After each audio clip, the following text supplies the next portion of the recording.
ఓం నమ శివాయ, శ్రీమాత్రే నమః. మిత్రులకి, శ్రేయభిలాషులకి, అలాగే నన్ను ఇంతగా ఆదరిస్తున్న యూట్యూబ్ ప్రేక్షకులందరికీ కూడా పేరు పేరు ధన్యవాదాలు.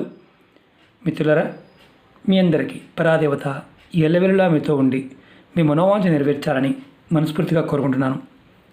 ఈరోజు మనం ఒక తేలికైన అద్భుతమైన ఉపాయం తెలుసుకుందాం.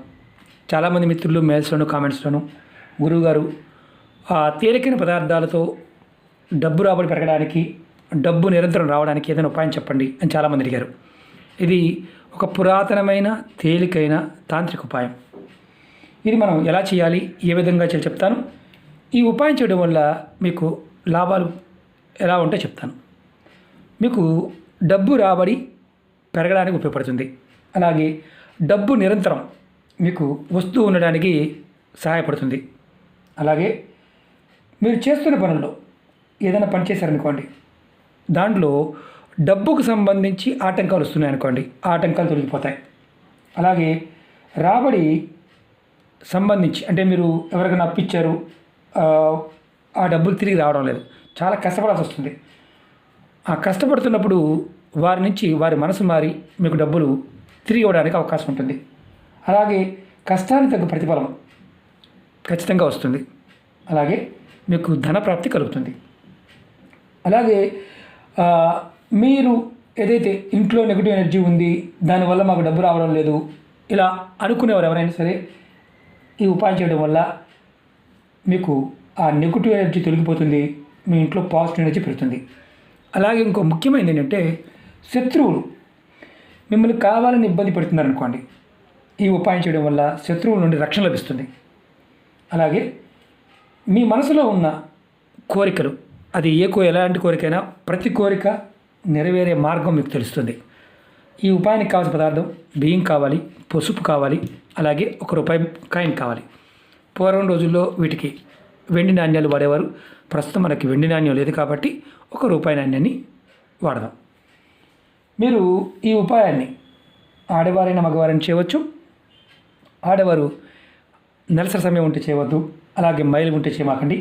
ఈ ఉపాయాన్ని గురువారం ఉదయం నుంచి మీరు, అంటే ఉదయం తెల్లవారుజామున 4 గంటల దగ్గర నుంచి మీరు రాత్రి 9 గంటల వరకు, ఉదయం 4 గంటల నుంచి రాత్రి 9 గంటల వరకు చేయవచ్చు. మీరు ఈ ఉపాయాన్ని గురువారం నాడు మాత్రమే చేయాలి, మిగతా రోజులు చేయకూడదు. ముందుగా మీరు ఇవన్నీ రెడీ చేసుకోండి. మీరు స్నానం చేసిన తర్వాత మీ పూజా గదిలో ఈ ఉపాయం చేయండి.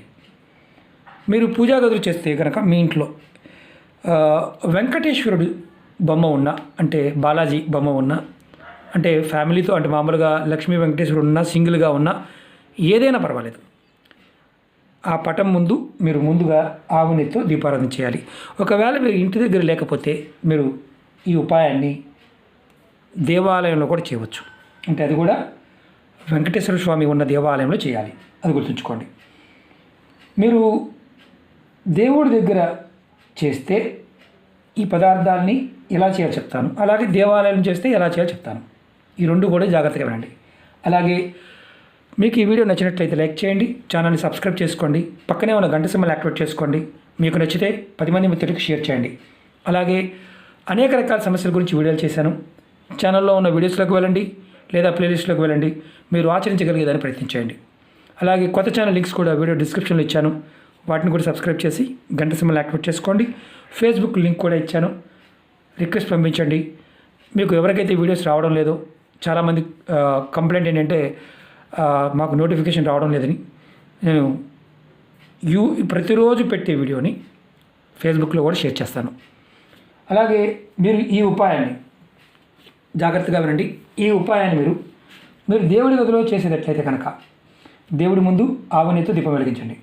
తర్వాత ఏదైనా ప్లేట్ తీసుకోండి, చిన్నదైనా పెద్దదైనా, లేదంటే ఒక ఆకు తీసుకోండి, తమలపాకు కానీ ఏదైనా ఆకు తీసుకోవచ్చు. దానిలో కొద్దిగా బియ్యం వేయండి, ఇలా కొద్దిగా బియ్యం, ఎక్కువ అవసరం లేదు.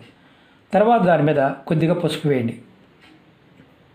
దీన్ని కలపాల్సిన అవసరం లేదు, మనం అక్షంతలా కలపాల్సిన అవసరం లేదు, ఇలా వేయండి. తర్వాత బియ్యం పైన ₹1 బిళ్ళ పెట్టండి, ఇలా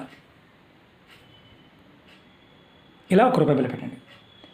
తర్వాత మీరు స్వామివారికి సాంబ్రాణి ధూపం చూపించండి. సాంబ్రాణి పొల వెలిగించి చూపించవచ్చు, లేదంటే ధూప్ స్టిక్ అయినా వెలిగించవచ్చు. తర్వాత ధూపం చూపించిన తర్వాత మీ మనసులో ఉన్న కోరిక చెప్పుకొని ఈ మంత్రాన్ని 21 సార్లు మనసు తలుచుకోండి. చాలా తేలికైన మంత్రం, గురుపదేశంతో అవసరం లేదు. ఈ మంత్రాన్ని నేను వీడియో డిస్క్రిప్షన్లో కూడా పెడతాను. ఓం నమో భగవతే వాసుదేవాయ, ఓం నమో భగవతే వాసుదేవాయ. మీరు ఈ మంత్రాన్ని ఖచ్చితంగా ఒక 21 సార్లు అనుకోవాలి. ఇది చేస్తున్నప్పుడు ఎవరితో మాట్లాడకూడదు, అది గుర్తుంచుకోండి. తర్వాత రెండో రోజు ఉదయం మీరు స్నానాది కార్యక్రమాలు ముగించుకున్న తర్వాత మీ దేవుడి దగ్గర పెట్టిన రూపాయి బిల్లు ఏదైనా గుడిలో కానీ ఎవరికైనా దానంగా ఇచ్చేయండి, ఎవరికైనా పర్వాలేదు. అలాగే బియ్యాన్ని ఏదైనా చెట్టు మొదల్లో కానీ మీకు పెరడు ఉంటే కనుక పెరడులో అయినా సరే వేసేయచ్చు, లేదంటే బయట ఎక్కడైనా వేయవచ్చు. డ్రైనేజీలో మాత్రం వేయకూడదు, గుర్తుంచుకోండి. మీరు అదే గుడిలో చేస్తే, ఈ ఉపాయాన్ని కనుక మీరు గుడిలో చేస్తూ ఉన్నట్లయితే కనుక మీరు ఇలా ఒక తమలపాకు మీద బియ్యం వేసి, అలాగే బియ్యం పైన చక్కగా పసుపు వేసి తర్వాత రూపాయి బిళ్ళ పెట్టి అలా వదిలేసి వచ్చేయచ్చు. మీరు అక్కడ తీయవలసిన అవసరం లేదు, గుళ్ళో వదిలేయచ్చు. మీరు ఈ ఉపాయాన్ని 6 గురువారాలు చేస్తే చాలా మంచిది. 6 గురువారాలు చేయండి. మీరు 6 గురువారాలు కనుక ఈ ఉపాయం చేస్తే మీకు ఏదైతే అడ్డంకులు ఉన్నాయో డబ్బుకు సంబంధించి అవన్నీ తొలగిపోతాయి. అలాగే మధ్యలో నెలసరి వచ్చిందనుకోండి, ఏదైనా నెలసరి సమయం వచ్చింది, అడ్డంకి వచ్చింది, ఆపేయండి. ఆ గురువారం చేయమాకండి, నెక్స్ట్ గురువారం ప్రయత్నించండి. ఇది గురువారం నాడు మాత్రమే చేయాలి. గుడిలో అయినా చేయవచ్చు, అది కూడా పర్టికులర్గా మీరు చెప్పిన గుడిలోనే చేయండి. అది కూడా వెంకటేశ్వర స్వామి ఉన్న గుడిలో మాత్రమే చేయండి. అంతేగాని రామాలయం, కృష్ణాలయం కాకుండా స్వామివారి గుడిలో మాత్రమే చేయండి. మీకు అవకాశం లేకపోతే పొరపాటు కూడా ప్రయత్నించేమాకండి. చాలా తేలికైంది, విశేషమైంది. గుడిలో మరి దీపారాధన చేయాలా వద్దనమని ఉంటుంది. మీకు గుడిలో మట్టి ప్రమిదిలో నెయ్యి వేసి దీపారాధన చేయండి. ఇది కూడా మనకి ఈ డౌట్లు ఎక్కువ వస్తుంటాయి కాబట్టి చెప్తున్నాను. అలాగే ఇంటి దగ్గర అయితే మాత్రం మీకు మామూలుగా అంటే మామూలుగా ఇంట్లో చేసే దీపారాధన కుందుల్లో చేసుకోవచ్చు, ప్రమిదిలో చేయాల్సిన అవసరం లేదు. రెండవది, మాకు దానం తీసుకోవడానికి ఎవరు లేరండి అంటే ఈ రూపాయిని తీసుకెళ్ళి హుండీలో వేసేయండి. మీరు వేయలేదనుకోండి, మేము ఏజ్ పెద్దదండి మేము వేయలేమండి అంటే మీరు ఎవరితో అయినా మీ కుటుంబ సభ్యులకి ఇచ్చి గుడిలో వేయమని చెప్పండి, లేదా ఎవరికైనా మీ ఇంట్లో పనిచేసే ఎవరికైనా దానంగా ఇవ్వండి. మనకి ఎందుకంటే అనుమానాలు చాలా ఎక్కువ ఉంటాయి. అనుమానాలు ఉండటం వల్ల మనం ఏ ఉపాయాన్ని కూడా పూర్తిగా కంప్లీట్ చేయలేం. కాబట్టి మీకు అనుమానాలు కూడా పూర్తిగా ఇందులో తీర్చేశాను.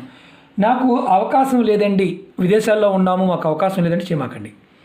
అవకాశం ఉంటేనే చేయండి. ఎందుకంటే చాలా తేలికగా ఉంటుంది, కానీ విశేషమైన ఫలితాన్ని ఇస్తుంది.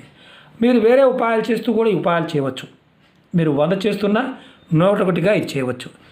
ఏదైనా ఉపాయం చేస్తున్నప్పుడు ఈ ఉపాయం చేస్తూ వేరే ఉపాయం చేయవద్దు అని చెప్తే మాత్రం చేయవద్దు, అది గుర్తుంచుకోండి. లేకపోతే నిర్భయంగా చేయవచ్చు. ఓకే మిత్రులారా, ఓం నమః శివాయ, శ్రీమాత్రే నమః.